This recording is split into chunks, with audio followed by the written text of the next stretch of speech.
Soprattutto nell'ultimo periodo mi sta capitando spessissimo di sentirmi sempre in ritardo. Mi sembra come se tutti quanti stiano andando avanti e io invece sia ferma, come se ci fosse una qualche tipo di gara che io non so nemmeno di aver iniziato. Semplicemente vedo tutti quanti molto più avanti di me. Non so quale sia il traguardo finale, non ho idea, però sono sicuramente più avanti di me. E mi capita spessissimo quando apro Instagram e vedo che la mia amica del liceo si è sposata, che il mio amico ha una casa, che quel ragazzino a 21 anni ha raggiunto cose che non mi posso nemmeno immaginare. Mentre io invece avevo semplicemente aperto Instagram per vedere la ricetta su come bollire perfettamente un uovo. E quindi mi chiedo, non è che sto sbagliando qualcosa? Soprattutto con l'ultima scelta che ho fatto di essere una nomade digitale. Non è che sto sbagliando. Non è che sono già in ritardo su quello che è un orologio programmato dalla società. Però appunto, l'ho detto, un orologio programmato dalla società. Quindi sono in ritardo rispetto a cosa? O meglio, rispetto a chi? Qual è l'obiettivo finale? Che cos'è che sono in ritardo? Sì, sto per entrare nei 30 anni e ok, magari ho l'orologio biologico dei figli, ok, per quello magari sono in ritardo, ma mia madre mi ha avuto a 32 anni e non sono uscita poi così male. Ne ho già parlato in altri video, ma viviamo in un periodo in cui il confronto con altri è inevitabile. Apri TikTok, apri Instagram, apri Facebook e ti trovi davanti una persona molto più giovane di te, molto più bella di te, molto più atletica di te. O ascolti il podcast di quella persona che ha il tempo per ricevere una promozione e meditare ogni mattina. E tu magari, come me, sei semplicemente sul divano che guardi le video degli altri andare avanti. E da lontano vedi quel libro che un mese fa ti sei promesso di leggere entro l'anno. Mi succede sempre più spesso di guardare le persone e sentirmi indietro. E il punto è che dentro di me continuo a sentire che ho tempo, ho tantissimo tempo ancora. Però se poi ci penso, 5 anni fa avevo 16 anni, ero al liceo e uscivo ancora con i miei amichetti. Ci hanno insegnato che c'è una timeline da seguire. Laureato a 23 anni, con un lavoro stabile a 25, con un amore stabile a 28, a casa a 30 anni e figli entro i 35. E se non ci arrivi? E se sbagli strada? E se ti fermi per un secondo semplicemente per prendere fiato per capire se è effettivamente quello che vuoi? Allora sei in ritardo.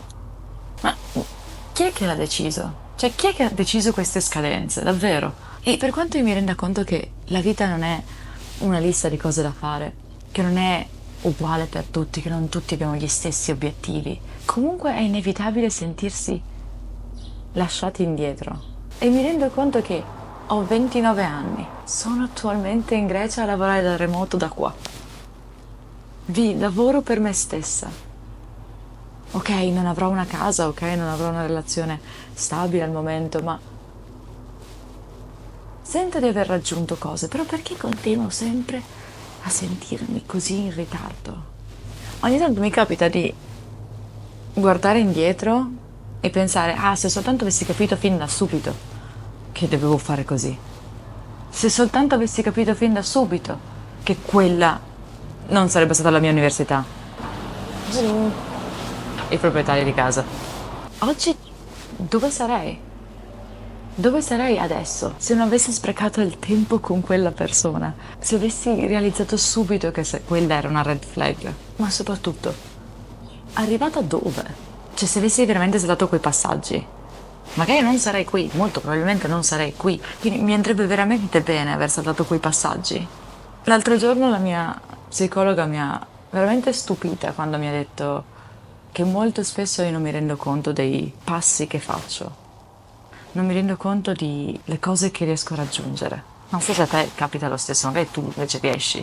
Io non mi rendo conto, io sono semplicemente insoddisfatta di dove sono adesso e non realizzo quanto ho raggiunto. E quindi forse la verità è che continuiamo a pensare di essere in ritardo perché non realizziamo quanto abbiamo in realtà costruito fino ad adesso. Pensiamo a cosa non siamo, a cosa non abbiamo, a cosa non abbiamo visto e così non vediamo quello che invece abbiamo visto, abbiamo fatto e abbiamo.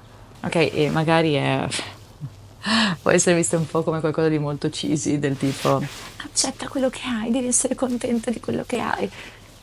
c'è un po' un fondo di verità, però è fastidioso. La verità è che non siamo in ritardo, stiamo vivendo semplicemente delle vite diverse. E magari questa cosa del ritardo era molto più importante in passato. In passato non c'erano molti sviluppi che potesse avere la tua vita, mentre adesso ne ha infiniti. E ci sono stati momenti in cui mi sentivo davvero un fallimento, perché vedevo persone con molto meno impegno, cioè almeno quello che pensavo io fosse meno impegno, raggiungere molte più cose, molto più facilmente e molto più velocemente. E mi sentivo inadatta. Perché se persino quella persona ci riesce, e quindi continuavo a correre senza avere bene in mente dove stessi andando, accettando qualsiasi tipo di lavoro, qualsiasi tipo di opportunità, semplicemente per il fatto che non volevo perdere altro tempo. E mi sono ritrovata a correre, lasciando da parte tante altre cose che adesso ritengo molto più importanti. Cioè, per quanto io mi stia facendo sempre più la domanda del magari sono in ritardo, allo stesso tempo sto cercando di dare spazio a me stessa dicendomi cammina, non correre.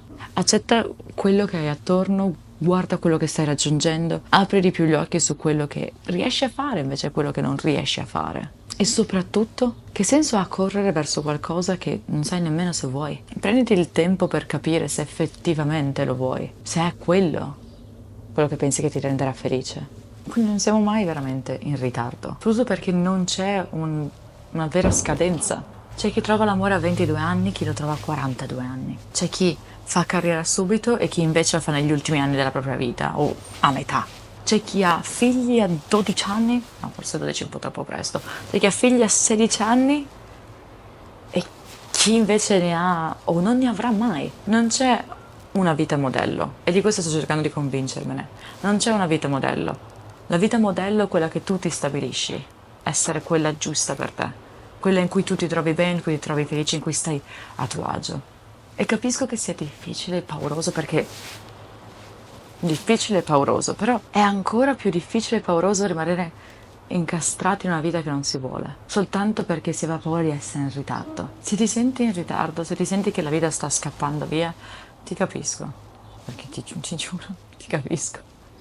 Non so quale sia la tua età, ma penso che tutti quanti ci sentiamo sempre un po' in ritardo. E il punto è che nessuno ha davvero tutto sotto controllo, anche le persone che sembrano avere tutto in ordine. Non c'è effettivamente, o almeno io non ho ancora trovato un motivo dell'esistenza umana, se non quella di apprezzare il momento. Frase molto da guru, ma anche di veritiero.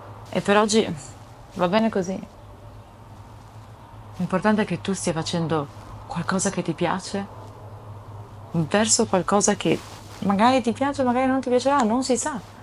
Accetta questa possibilità. E se ti stai chiedendo, sei straminchia, sei Giulia?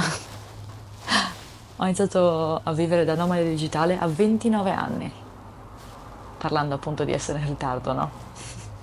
Ho imparato meglio in questo video. Ciao.